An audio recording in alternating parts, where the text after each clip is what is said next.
Hey, welcome back to Tech Tip Tuesday. We are continuing part 2 of a 2-part series on best practices for dealing with quilt patterns that have multiple colorways in them. So if you haven't watched part 1, what I'm talking about is one design where you've changed the number of fabrics or the fabric placement in order to get a different effect. Kind of like what you see on the left here, right? Different number of fabrics. We've got an ombré version, 3 colors, 8 colors, all of those different options in order to give one design very, very different effects depending on how you sew it together. Now, the trouble with these patterns is that frequently they become very, very involved and very complicated very fast because you're going to end up with different cutting instructions and often different block assembly methods depending on which colorway you're working with. And so organization is key, as it always is, but it's particularly important with these types of patterns. And today we're going to be getting into some of the details about how to write the actual instructions, get everything organized in order to make this as seamless as a process for your reader to follow as possible. Let's get into it.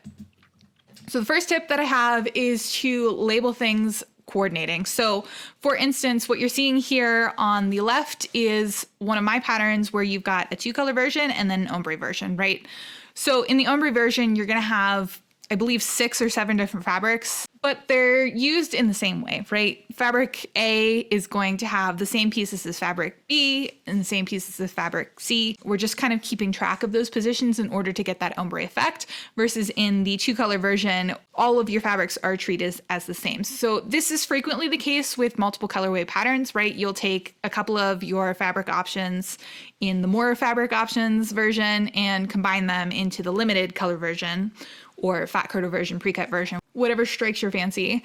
And the best way that I have found to kind of deal with this in order to keep all of your assembly instructions the same is to use some coordinated labeling. So what do I mean by that? Using basically a letter to signify which fabric you're talking about, right? Fabric A, fabric B, fabric C, and then using a number to indicate what cut you're talking about, right? So all of the 4-inch squares are going to be cut 1, regardless of what fabric they come from. All the 6-inch squares are going to be cut 2, regardless of which fabric they come from. That way, regardless of what version they're using, they know they're using all of the A1, B1, C1 pieces to make their HSTs and all of the A2, C2, B2 pieces in order to make the flying geese or something along those lines, right? You don't have to do this like constant exchanging back and forth where you're grabbing, piece X in the multicolor version and piece B in the 2-color version or something along those lines. The other thing you really want to avoid is swapping fabric position. So maybe you have like a 6-color version where the star points and the star centers are fabric C, but in the limited color version, the star points are actually fabric A and the centers are fabric B, right? You've separated them out. Obviously, you can get some interesting effects that way, so it can be really helpful from a design standpoint to kind of change around the fabric placement, but what it does is means that you can't kind of use these coordinating labels like we just talked about, right? Because in one instance, you've got your centers and star points coming from one fabric, and in another instance, they're separated out and kind of swapped around on you. And what that means is that you kind of have to have different instructions depending on the colorway that you're making, and things can get very complicated that way. So if you just kind of keep all of your positions consistent, now on limited color versions, you might merge a couple of those fabrics together, and that's okay, but you don't want to just kind of arbitrarily rearrange them. You don't want to have like a 4-color version that also has 4 colors, and now things are like swapped around where fabric A is now used as fabric D and vice versa.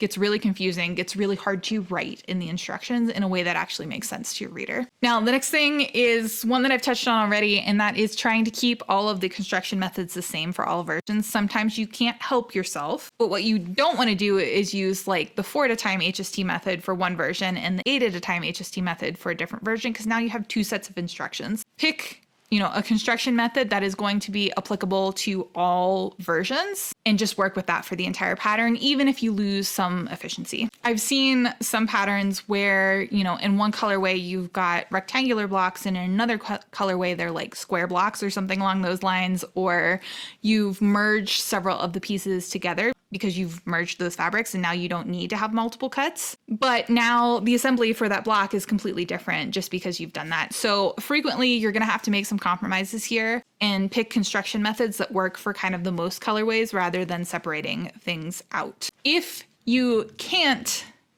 keep the construction method for all versions. What you want to do is just be very, very, very clear about which instructions matter for which version.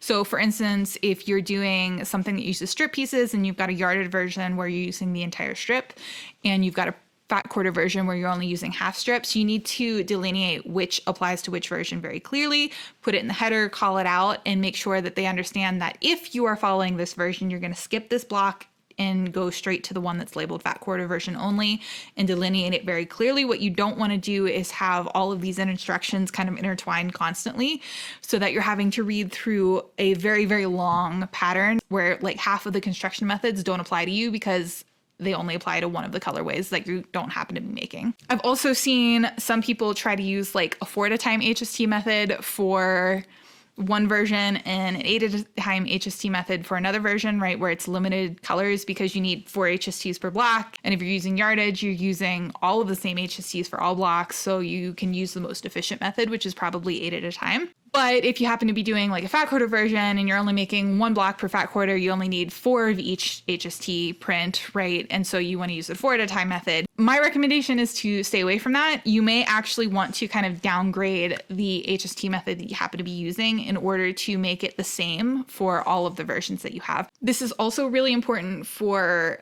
like layer cake and charm square patterns. It may not be as efficient, but it is going to greatly simplify your pattern, both from the cutting instruction standpoint and also the assembly instruction standpoint. So it is well worth it. Makes it a much better experience for your reader. So always keep that in mind as you're trying to determine which method you're planning to use in your pattern. And frequently I'll see patterns come to me as a tag editor where it's very clear that they wrote it for one colorway, where they've chosen all of their assembly methods to kind of be compatible with that colorway. And then about halfway through the testing process, they decided to add another colorway, and now it's changed everything and kind of upset the apple cart a little bit. And now we have kind of all of these things thrown in hodgepodge. Don't do that, right?